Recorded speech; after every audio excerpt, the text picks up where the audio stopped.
Welcome to Wisdom Matrix 1111.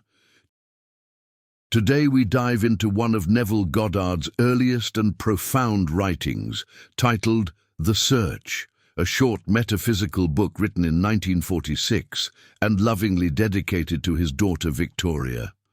Although only a pamphlet in length, The Search is considered one of the most complete expressions of Neville's early mystical vision. Unlike his later works filled with technique and instruction, this booklet is intimate, poetic, and deeply metaphysical, the voice of a seeker reaching for the deepest truth of existence. Here, Neville speaks not as a teacher commanding an audience, but as a fellow traveler exploring the mystery of consciousness and the divine power within us, describing inner spiritual experiences with a beauty, simplicity, and grace that very few modern writers have ever achieved.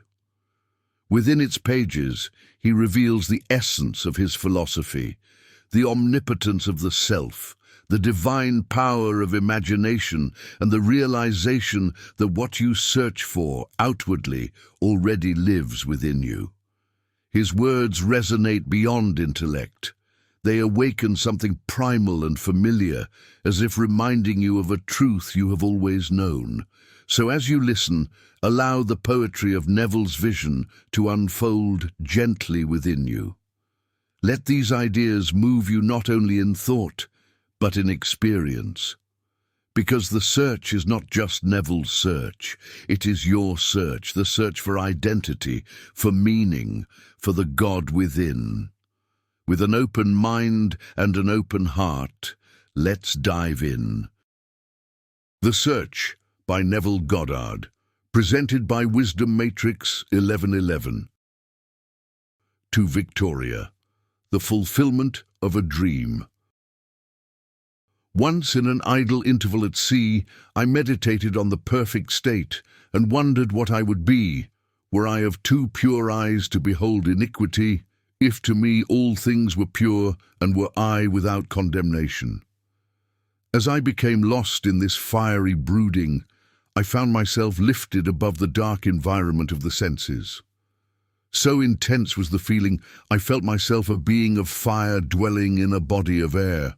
Voices, as from a heavenly chorus, with the exaltation of those who had been conquerors in a conflict with death, were singing, "He is risen, he is risen," and intuitively I knew they meant me.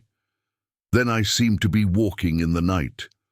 I soon came upon a scene that might have been the ancient pool of Bethesda, for in this place lay a great multitude of impotent folk, blind, halt, withered, waiting not for the moving of the water as of tradition, but waiting for me. As I came near, without thought or effort on my part, they were, one after the other, molded as by the magician of the beautiful.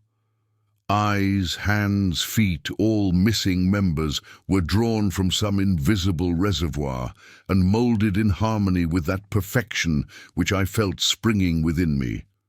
When all were made perfect, the chorus exulted, "It is finished." Then the scene dissolved, and I awoke. I know this vision was the result of my intense meditation upon the idea of perfection, for my meditations invariably bring about union with the state contemplated. I had been so completely absorbed within the idea that for a while I had become what I contemplated, and the high purpose with which I had for that moment identified myself, drew the companionship of high things, and fashioned the vision in harmony with my inner nature. The ideal with which we are united works by association of ideas to awaken 1,000 moods, to create a drama in keeping with the central idea. I first discovered this close relationship of moods to vision when I was aged about 7. I became aware of a mysterious life quickening within me like a stormy ocean of frightening might.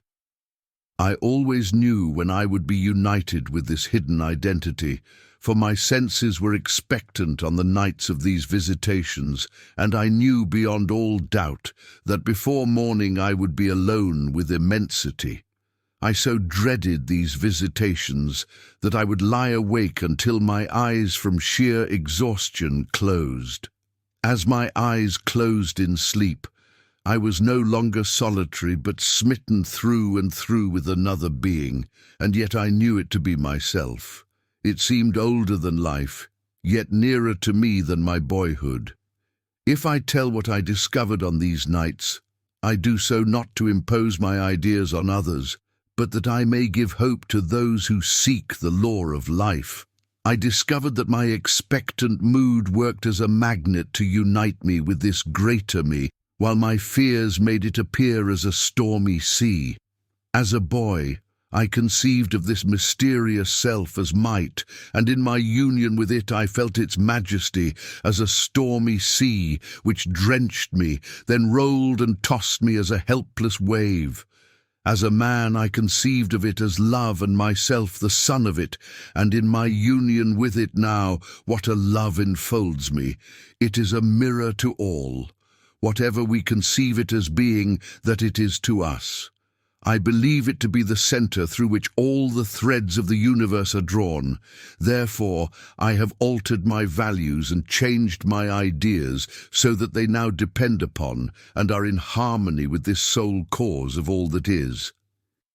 It is, to me, that changeless reality which fashions circumstances in harmony with our concepts of ourselves. My mystical experiences have convinced me that there is no way to bring about the outer perfection we seek other than by the transformation of ourselves.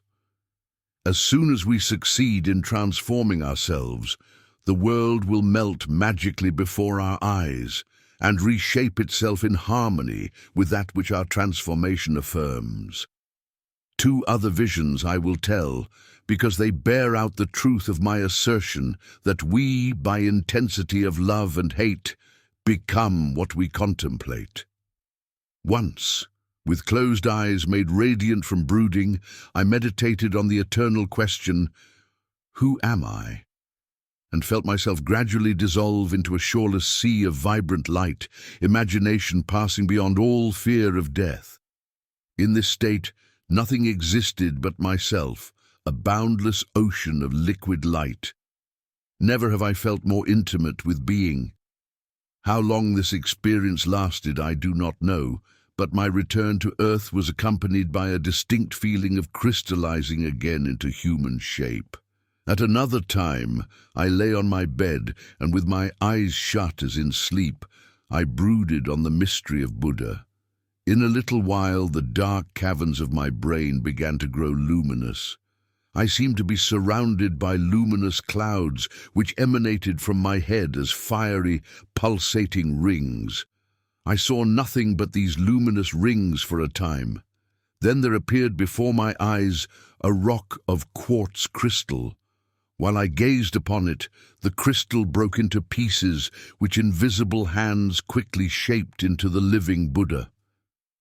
As I looked on this meditative figure, I saw that it was myself. I was the living Buddha whom I contemplated. A light like the sun glowed from this living image of myself with increasing intensity until it exploded. Then the light gradually faded, and once more I was back within the blackness of my room. Out of what sphere or treasury of design came this being mightier than human, his garments the crystal, the light?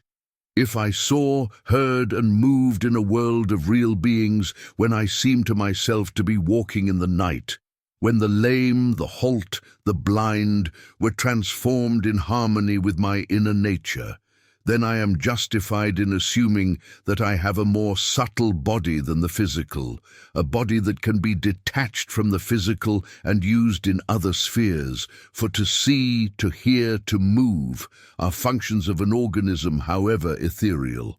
If I brood over the alternative that my psychic experiences were self-begotten fantasy, no less am I moved to wonder at this mightier self who flashes on my mind a drama as real as those I experience when I am fully awake. On these fiery meditations I have entered again and again, and I know beyond all doubt that both assumptions are true. Housed within this form of earth is a body attuned to a world of light, and I have, by intense meditation, lifted it as with a magnet through the skull of this dark house of flesh. The first time I awoke the fires within me, I thought my head would explode. There was intense vibration at the base of my skull, then sudden oblivion of all. Then I found myself clothed in a garment of light and attached by a silvery elastic cord to the slumbering body on the bed. So exalted were my feelings, I felt related to the stars. In this garment I roamed spheres more familiar than Earth, but found that, as on Earth, conditions were molded in harmony with my nature.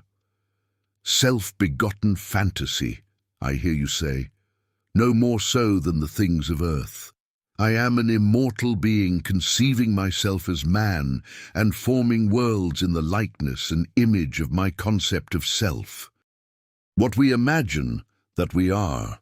By our imagination we have created this dream of life, and by our imagination we will re-enter that eternal world of light, becoming that which we were before we imagined the world. In the divine economy, nothing is lost. We cannot lose anything save by descent from the sphere where the thing has its natural life.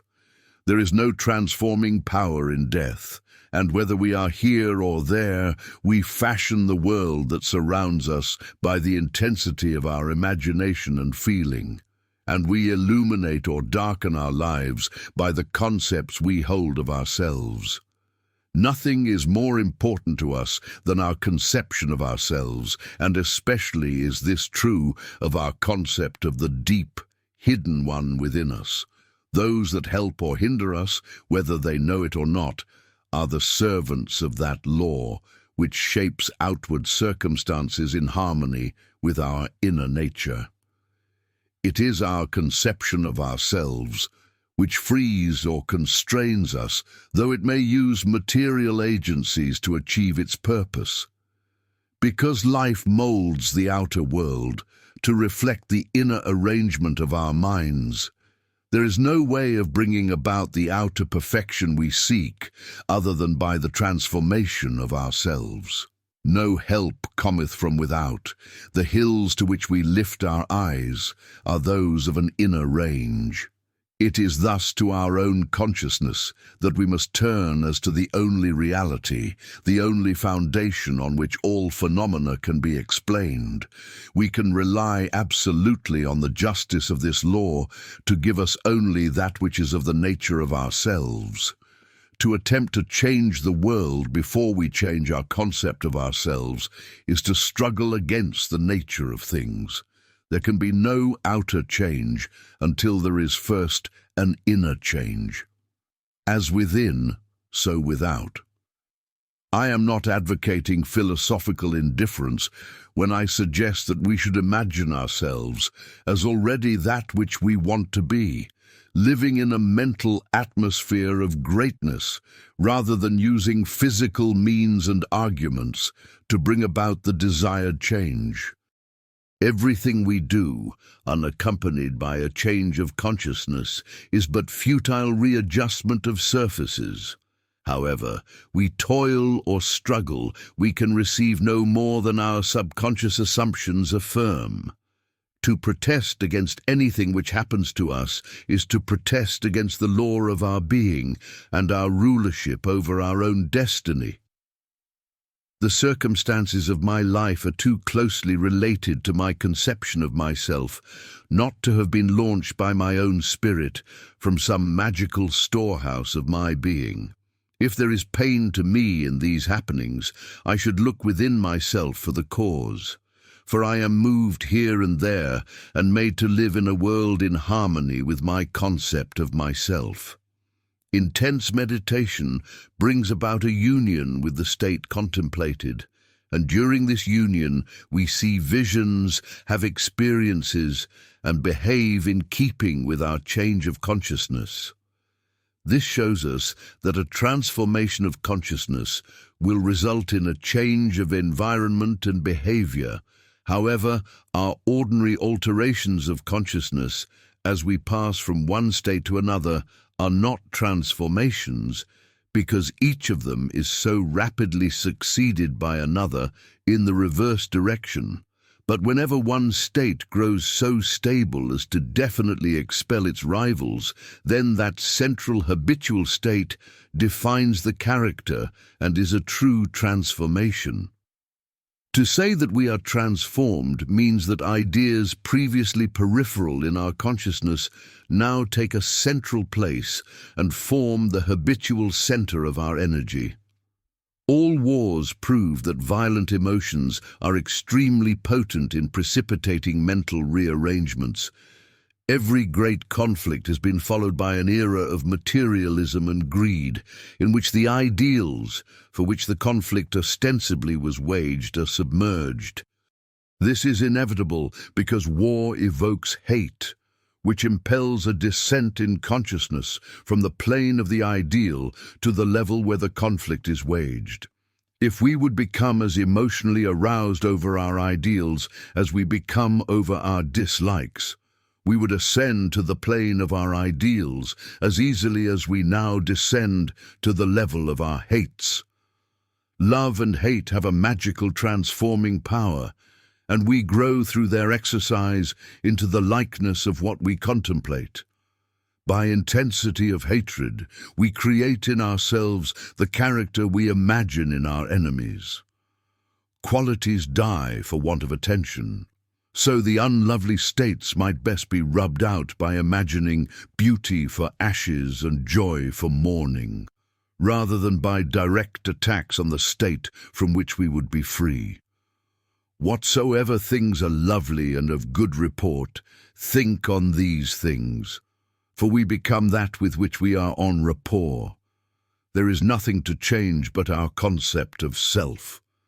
Humanity is a single being in spite of its many forms and faces, and there is in it only such seeming separation as we find in our own being when we are dreaming.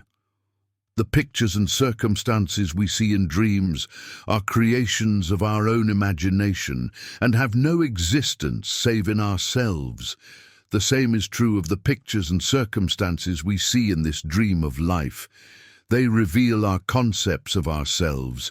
As soon as we succeed in transforming self, our world will dissolve and reshape itself in harmony with that which our change affirms. The universe which we study with such care is a dream, and we the dreamers of the dream, eternal dreamers, dreaming non-eternal dreams.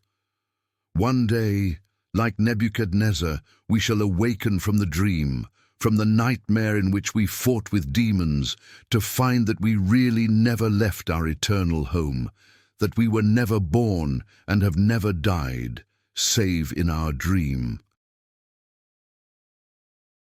So there you have it, The Search, a concise yet powerful book by Neville Goddard, deeply personal, spiritual, and profoundly metaphysical.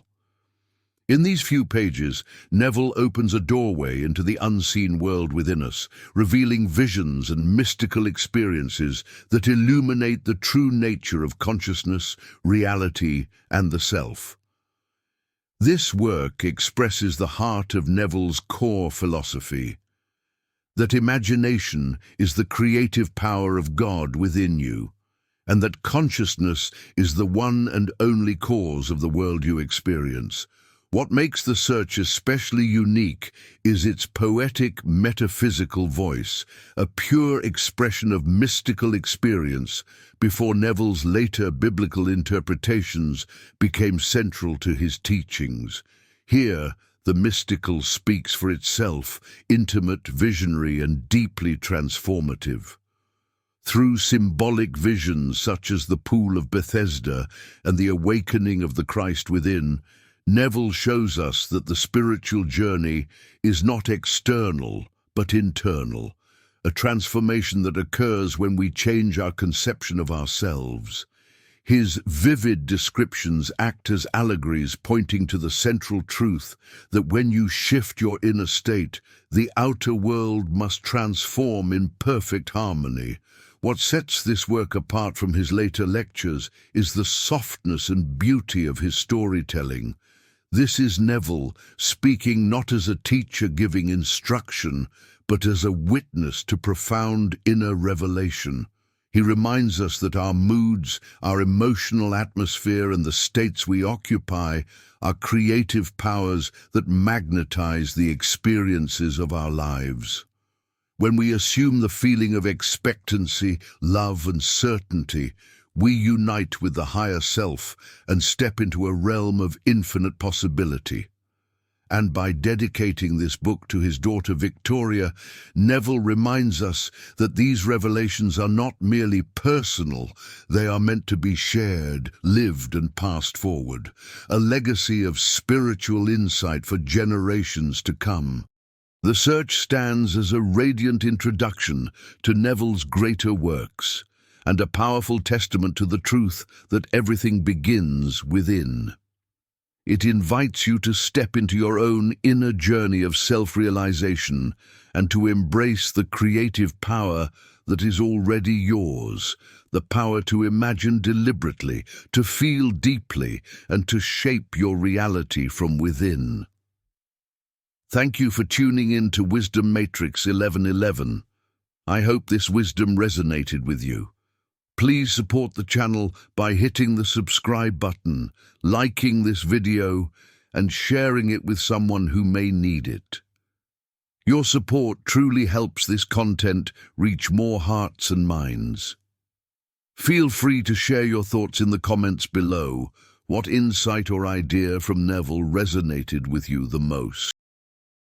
Until next time, remain present, remain courageous, and continue the search into the depths of your own consciousness. Peace.